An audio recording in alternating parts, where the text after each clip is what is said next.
Eu sou o Washington Mello, fotógrafo criminal desde 2010, mas fotógrafo profissional desde 1982, formado e graduado em fotografia pela Universidade Cruzeiro, tendo sido professor de fotografia da Universidade Alfa, no curso de Publicidade e Propaganda. Sou ex-funcionário da multinacional japonesa Fujifilm do Brasil, no cargo de laboratorista fotográfico júnior, e tenho trabalhado com fotografia criminal desde 2010, aonde eu comecei a estudar a fotografia forense, muito por conta da incomodação de alguns colegas peritos que trabalham muito essa parte de metodologia. E aí eu comecei a fazer pesquisas, e de lá para cá eu compilei aí vários materiais aí de fora do Brasil. Aqui a gente não encontra muita coisa sobre fotografia forense, então eu fiz uma compilação, e aqui eu não tenho a pretensão de ser a voz da verdade. Eu quero que os próprios colegas que têm interesse nessa área e que são advogados, são delegados de polícia, são investigadores, né? São peritos criminais, fotógrafos criminalísticos, fotógrafos tradicionais, peritos judiciais, assistentes técnicos. É um grande universo de profissionais que se interessam pela área de fotografia forense. E eu tenho o prazer de dividir com vocês essa pesquisa que eu fiz em 14 anos. E deixando aqui claro que a ideia é fazer esse trabalho construindo juntamente com vocês. Então isso aqui não é uma palavra final sobre como que deve ser a metodologia, mas é um apanhado de muitas literaturas, inclusive de pesquisas científicas, de dissertações aí, de mestrado, doutorado, e eu trouxe aqui para vocês, então, essa fotografia, essa metodologia, que começa aí, né, na parte de pertencer à ciência forense. Então a gente está vendo aqui, ó, que a fotografia forense, ela é uma dos ramos aí da ciência forense. Nós temos vários ramos e temos a fotografia como um desses estudos, né? Desses recursos das ciências forenses para poder elucidar os casos que se dão aí na área de crime. Nós vemos então uma fotografia forense citada após a imagem técnica. E eu fiz isso justamente porque esse termo, imagem técnica, é um termo que foi utilizado e foi cunhado, na verdade, bem depois do advento da descoberta da fotografia. Tá? Então a fotografia é descoberta em 1826 e a imagem técnica ela começa a ter suas definições e sua percepção, seu conceito mais definido ali para quase 1900, quase encerrando o século XIX, né? Então, o que é a imagem técnica? Ela é a imagem da qual você não tem a interferência da habilidade humana para que se faça essa captura, tá? Então, assim como a imagem manual depende do profissional ali, do pintor, do ilustrador, do desenhista, para fazer as alterações ali de contraste, cor, iluminação, ele altera o que ele quiser, textura, né? Então, a fotografia, a imagem técnica não, ela se dá por meio da emissão do espectro eletromagnético, que alcança algum suporte, algum assunto, e esse assunto reflete, então, essa imagem através desse espectro, né? E isso é alcançado por um sensor que ele é sensível a esse espectro e faz ali um registro.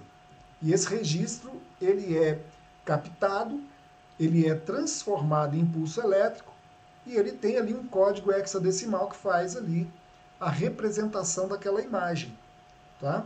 E aí você tem a captura da imagem técnica, que se dá dessa forma. Então a imagem técnica, ela é uma imagem criada de uma vez só, sem a interferência da habilidade humana.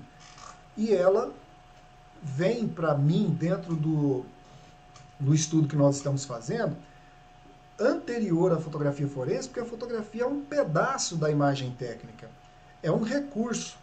Existem diversos outros equipamentos que nós utilizamos para fazer captura de uma imagem técnica. Por isso que a fotografia forense está enquadrada dentro de imagem técnica. Então vem com a definição aí sobre o nosso trabalho, né? Vem aí depois uma pequena história da fotografia forense. Aqui eu trouxe só uma breve história, onde eu falo do inventor da fotografia, né? E além do inventor aqui, eu trago os motivos pelo qual a fotografia forense ela não foi admitida de imediato assim que ela foi descoberta pelos tribunais de justiça da época. Qual o motivo? O que aconteceu que os tribunais de justiça tinham dificuldade de aceitar a fotografia como prova técnica? Então, será que foi por falta de metodologia? E aí eu entro aqui com dois pioneiros da fotografia forense, que é o Alan Pinkerton, né, e o Alphonse Bertillon. Todos dois desenvolveram exatamente uma metodologia e que começou então ali os primeiros passos, né, de a fotografia forense poder ser admitida pelo Tribunal de Justiça, porque o Tribunal de Justiça é rigoroso em relação a algumas características que a fotografia tem que ter. Primeiro, ela tem que ser objetiva. Segundo, ela precisa ser precisa. Terceiro, ela precisa fazer com que ela represente o real. Ela represente com fidelidade o que está acontecendo. Ela não pode ser questionada do ponto de vista dela ter sido manipulada, por exemplo. Isso não traria fidelidade, autenticidade. E isso para o Tribunal de Justiça é primordial.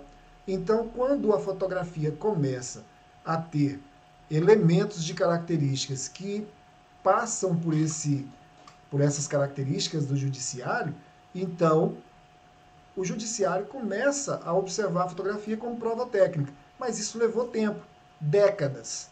Levou décadas para isso acontecer.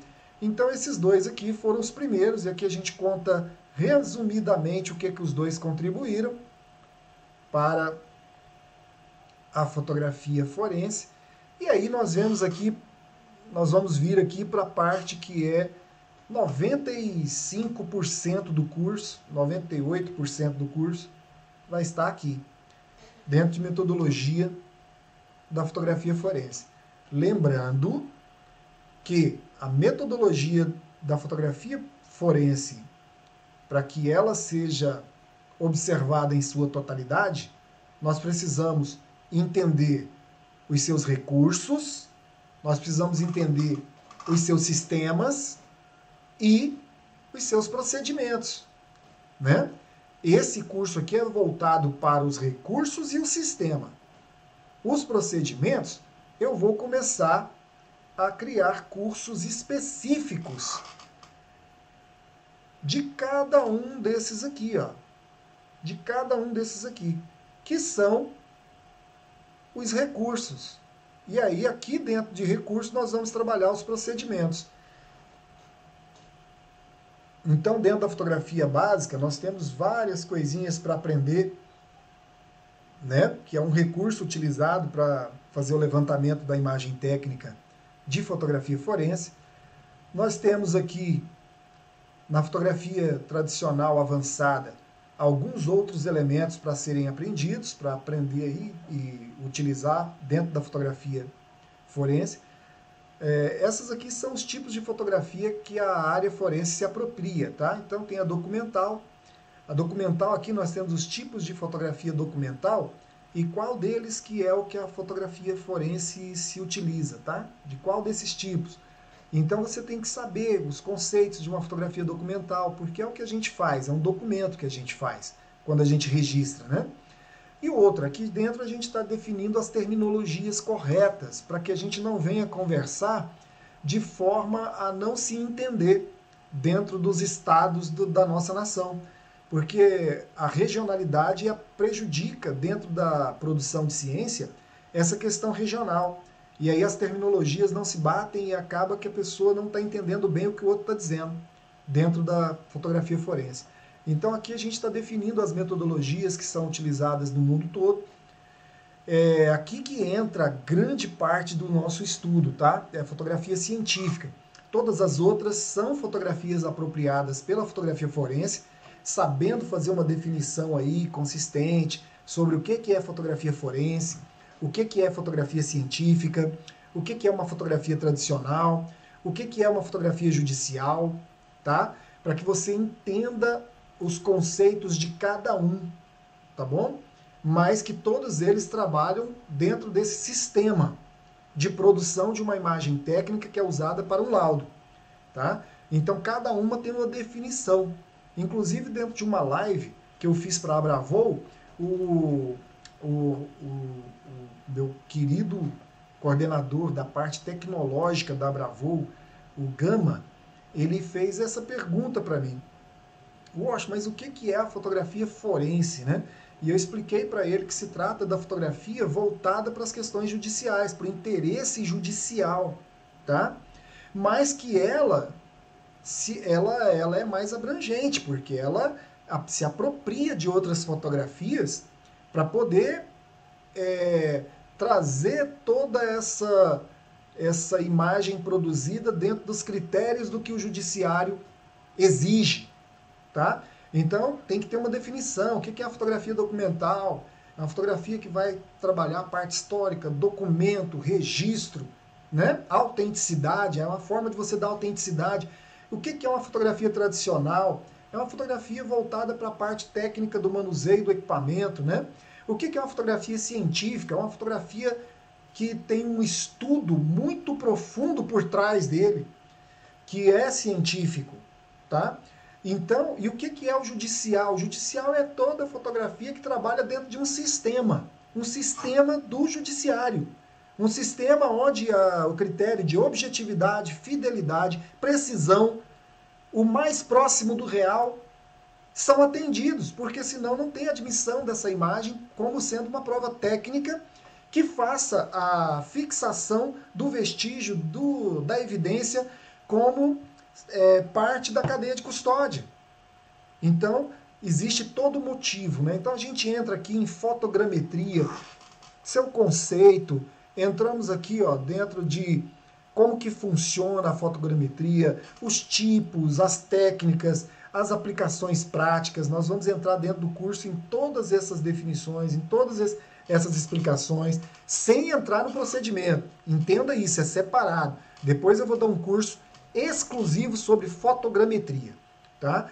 Aí a gente entra aqui também explicando o que é a fotografia estereoscópica, os seus conceitos também, como que ela funciona, sua técnica de captura, os equipamentos, a configuração, método, pós-produção, as aplicações da fotografia estereoscópica, né? Vamos explicar o que é isso daí, para que as pessoas entendam esses recursos que a gente utiliza da fotografia científica para a produção da fotografia forense. Então, o que é a técnica da fotografia panorâmica em 360 graus?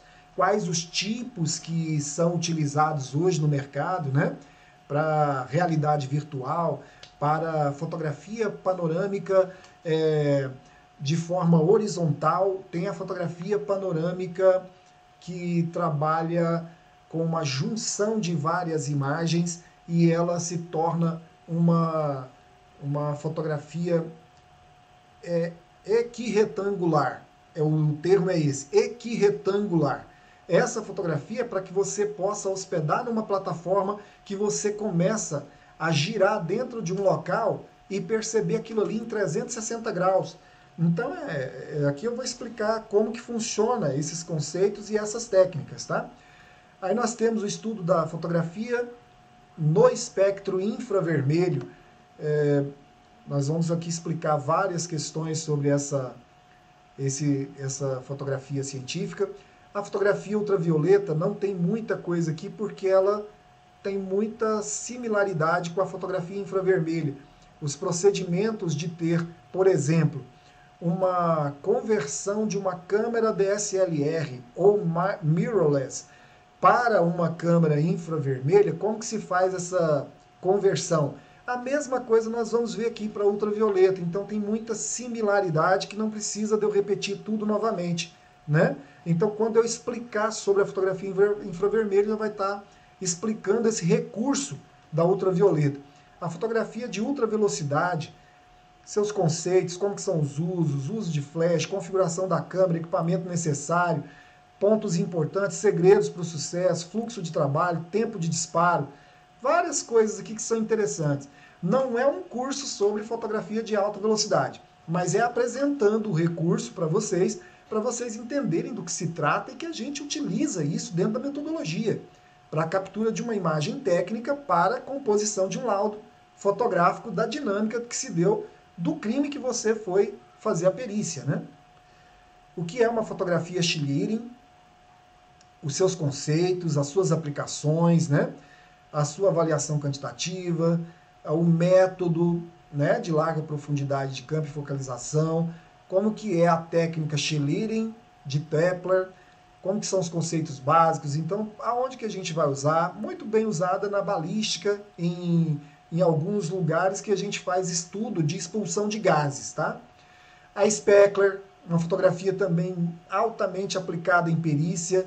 Então, aqui tem sua análise, impacto, deformação, aqui nos ajuda a fazer uma identificação de análise de elementos que são deformados dentro de uma cena de crime, e que isso nos ajuda a traçar a dinâmica, tá?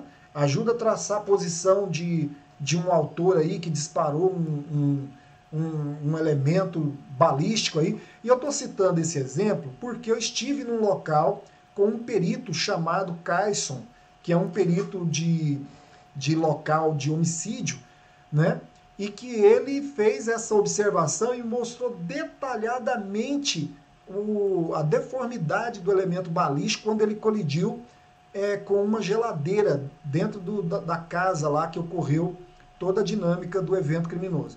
E aí a gente fez um estudo, e essa fotografia Speckler aqui, ela faz esse estudo com uma precisão enorme, para poder trazer um material robusto para o judiciário sobre como que se deu ali a trajetória, qual que foi a deformidade que causou. Então isso aqui é uma fotografia espetacular aí para a perícia, tá? A fotografia médica, nós vamos entrar aqui agora num campo de medicina legal, de odontologia legal,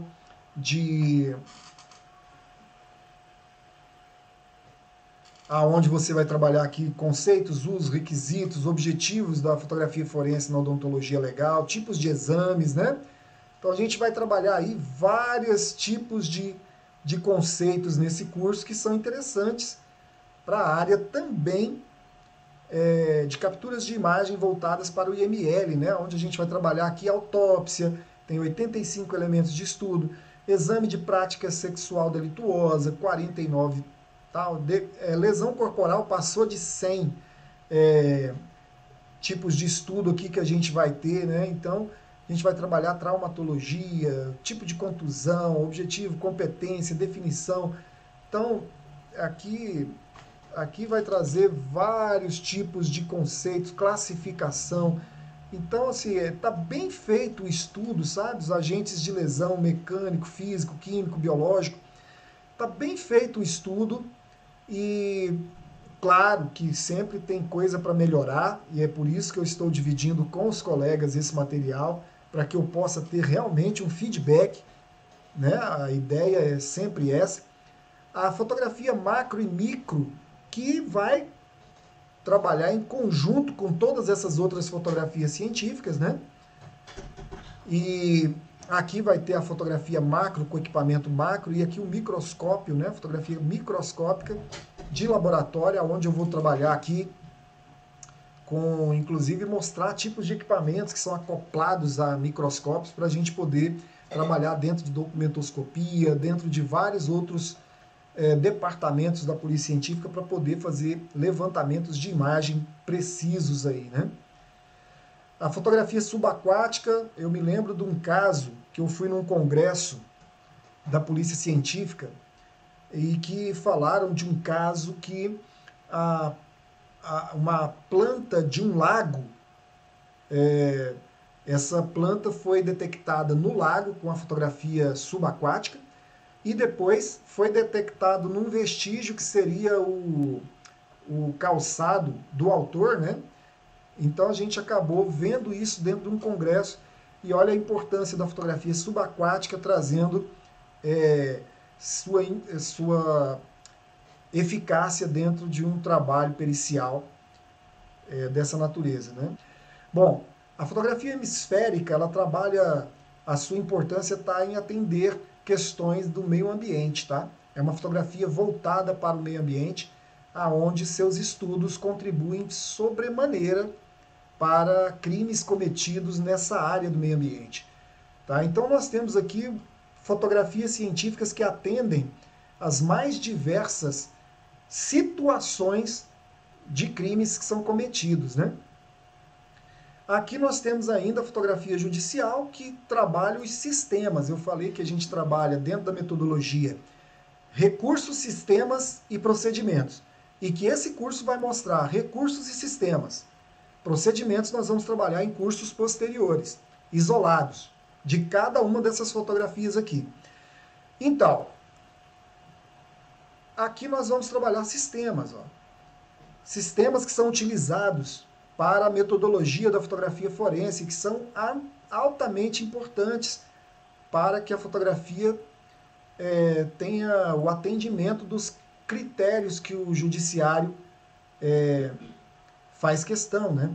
Então aqui você tem posicionamento de câmera, nós temos aqui tipo de orientação da câmera, ângulos da câmera horizontal, ângulos dela vertical, ângulos de visão da lente da câmera, quadricular os 4 pontos cardeais de uma área de interesse ou de um ponto de interesse. Então, como que a gente faz isso? Qual a importância disso? O ponto médio de um vestígio ou de um ambiente, o zênite e o nadir de um caso que está sendo levantado aí dentro da produção da imagem técnica, né? Quando que a gente usa zênite, quando que a gente usa essa imagem do ponto de vista zênite, do ponto de vista nadir. E o que é a imagem de intrusão? Essa aqui é uma das mais importantes sistemas da fotografia forense, porque é aqui que a gente tem a narrativa visual, tá? A narrativa visual nasce do conceito da imagem de intrusão, aonde você consegue criar a amarração de uma imagem na outra e criar um encadeamento das imagens para que você consiga contar a história da dinâmica da cena daquele crime, tá? Então você vai ver como que funciona essa imagem de intrusão, qual que é o seu conceito. Aqui nós vamos falar sobre a escala graduada, sua importância para fazer a equivalência, a proporção do vestígio dentro da cena, mas também uma parte bem mais importante, tá? Que é aqui nós temos aqui o Centro Nacional de Tecnologia de Ciência Forense, que cria uma forma de uso da escala graduada não tradicional. O que é o tradicional? Colocar ela ao lado do vestígio. Só que o vestígio tem alturas e proporções, larguras, diferentes uns dos outros. Se sempre eu coloco a escala graduada ao lado do vestígio, há de convir comigo que, a depender do vestígio, nós vamos ter desfoque desse vestígio ou não vamos ter o tamanho e a proporção dentro da escala correta desse elemento. Então nós estamos fugindo de um dos parâmetros, de um dos conceitos e quesitos que a fotografia judicial se importa, que é a precisão. Se eu não coloco a escala graduada da forma correta, então eu perco precisão quando eu não tenho a medida real, factual, dentro da escala correta do meu vestígio, de onde eu coloquei a minha escala graduada. Né? Então, se eu estou fotografando e está com desfoque, eu não tenho precisão. Se a escala não está obedecendo as proporções, o tamanho, a compleição ou a forma, não está obedecendo a forma do meu vestígio, então eu estou colocando ela de forma equivocada e ela vai me trazer um resultado distinto do real. Então eu não estou fotografando exatamente o mais próximo do real e estou desobedecendo um critério da fotografia judicial, tá? Então a gente tem que entender, por isso eu trouxe essa discussão aqui, isso aqui está embasado dentro de uma defesa de mestrado, tá? Do México, tá? Então eu trouxe isso aqui para os colegas poderem entender sobre isso aqui, que a gente vai estudar nesse curso. O que é uma área de interesse? O que é o ponto de interesse? Tudo isso aqui são sistemas que fazem parte da produção e do método de uma fotografia forense. A nitidez, de que forma que eu consigo nitidez? É só focando a máquina fotográfica? Ou existem outros elementos que eu consigo essa nitidez? E como que eu acabo perdendo essa nitidez? Então aqui nós vamos discutir tudo isso. E para a emissão de um laudo de imagem técnica, tá? Não estou falando do laudo pericial, o laudo da dinâmica, de como que aconteceu o crime. Eu estou falando de um laudo que possa trazer elucidação para o judiciário dentro de questões que fogem, escapam do conhecimento do juiz, do promotor, dos advogados que estão ali defendendo o seu cliente.